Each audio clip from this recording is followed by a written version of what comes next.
Bonjour les CM2. Alors aujourd'hui je vais vous aider à corriger les exercices 6 et 7 de mathématiques que vous aviez à faire. 6 et 7, page 103 sur les diagrammes. Alors ici, ce n'était pas un diagramme en bâton que l'on vous demandait de construire, puisqu'on vous demandait de préparer auparavant des cercles, donc c'était bien des diagrammes en forme de secteur que vous aviez tracé facilement, je pense. Tout d'abord, un cercle de 5 cm de rayon. Je rappelle que le rayon, c'est bien l'écartement entre la pointe et le crayon. Donc 5 cm de rayon pour l'exercice 6 et 4 cm de rayon pour l'exercice 7. Bon, moi, ils ne sont pas tout à fait à l'échelle pour que vous puissiez voir correctement. Et il fallait placer à l'intérieur, en fait, les données de vente de vélos que l'on vous présentait dans le tableau au-dessus. Pour le mois de mai, dans l'exercice 6, on devait placer les vélos juniors qui représentent 50 ventes sur 200, les vélos de course 25 ventes sur 200 et les VTT 125 ventes sur 200. L'idée en fait c'est que votre secteur, il représente les 200 vélos en tout. Tout ça, ça fait 200. À vous d'imaginer comment couper votre cercle maintenant pour créer le nombre 50, le nombre 25 et le nombre 125.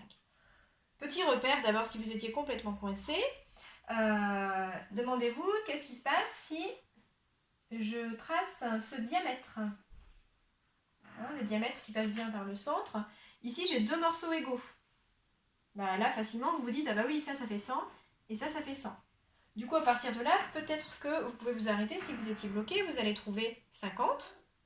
Et puis à partir de 50, vous allez peut-être trouver 25 et le reste. D'accord? Donc ici, moi je laisse ça. Vous pouvez faire une pause, donc si vous n'avez pas réussi, moi je continue. Ici, ensuite, vous deviez trouver 50 vélos. Pour trouver 50 par rapport à 100, eh bien c'est la moitié. Donc comment trouver la moitié? Il s'agit de tracer ici un segment, alors qui est du coup en angle droit. Vous pouvez vous aider d'une équerre à la rigueur, ou alors vous pouviez mesurer aussi pour qu'il soit bien équidistant. En tout cas, l'idée, c'était de tracer ceci. Et donc là, on obtenait le nombre 50, qui correspondait aux ventes de vélos juniors. Puisque 50, c'est la moitié de 100. Ensuite, vous deviez trouver le nombre 25. Bon, il n'a pas été choisi au hasard. 25, c'est précisément la moitié de 50. Alors, ces 50-là, ils sont pris. Par contre, ces 50-là, ils sont libres. Donc, je peux très bien trouver la moitié pour créer le nombre 25. Pour trouver la moitié, plusieurs stratégies possibles.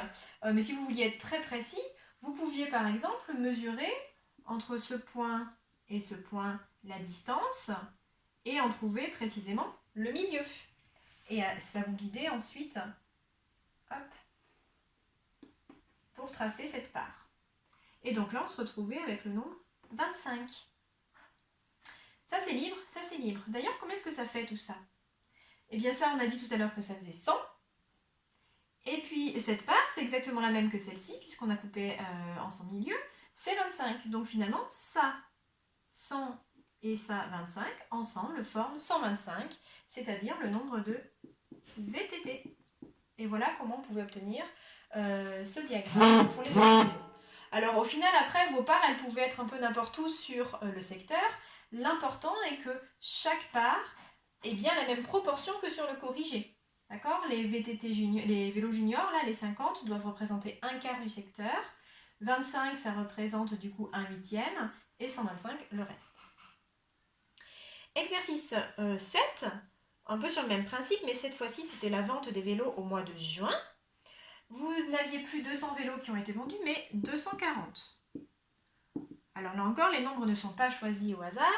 Et si vous étiez bloqué, pensez à commencer comme moi je l'ai fait tout à l'heure, en vous demandant déjà, tiens, qu'est-ce que ça fait la moitié du diagramme? Et là, très vite, tout va se décoincer. Donc, voici, je coupe le diagramme d'abord en deux. Alors tiens, d'ailleurs, je le commence comme ça, mais on pourrait très bien commencer... Oups, ça s'efface au fur et à mesure, c'est pas très propre. On peut commencer penché, ça ne change absolument rien. Hop. Que ce soit cette partie ou cette partie, elle représente la même quantité de vélos, c'est-à-dire la moitié de 240, 120. Ça tombe bien, 120 c'était le nombre de ventes de VTT. Donc tout ça représente le nombre de VTT vendus.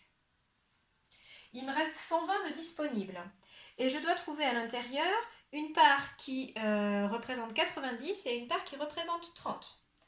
Alors, c'était normalement assez facile de passer de 120 à 30. Si vous étiez bloqué, bien là encore, repensez à ce que je vous ai dit. Si on connaît le nombre ici, et si on trace la moitié, ben vous allez forcément trouver quel est le nombre de la moitié. Et ça pouvait nous aider ici. Si ça c'est 120, que représente ce quart de secteur? Eh bien, il va représenter la moitié de 120, c'est-à-dire 60. Alors certes, ça ne nous intéressait pas forcément tout de suite, mais ça pouvait faire tilt. On cherchait le nombre 30, donc on peut très facilement après passer de 60 à 30. Pour trouver 30, eh bien c'est la moitié de 60, même chose que tout à l'heure. On pouvait mesurer, si on voulait être très précis, la distance entre ces deux points, trouver le milieu et partager ainsi cette part qui faisait 60 en deux. Et du coup, maintenant, je me retrouve avec une part ici qui fait 30, qui était le nombre de vélos de course. Eh bien, que mesure, quelle quantité représente la dernière part? Ça, on a dit tout à l'heure que ça représentait 60. Et cette part, c'est exactement la même que celle-ci, elle représente 30. En tout, 60 plus 30, 90. Ça tombe bien. Je voulais le nombre 90, ce qui nous permet de vérifier que tout tombe juste. Les trois parts ensemble doivent faire 240 vélos. Il ne doit pas y avoir de blanc dans votre secteur. Toute la place doit être prise. 30 plus 90 plus 120 fait bien 240. Voilà comment on pouvait résoudre ces deux problèmes sur des diagrammes. Allez, bon courage pour la suite!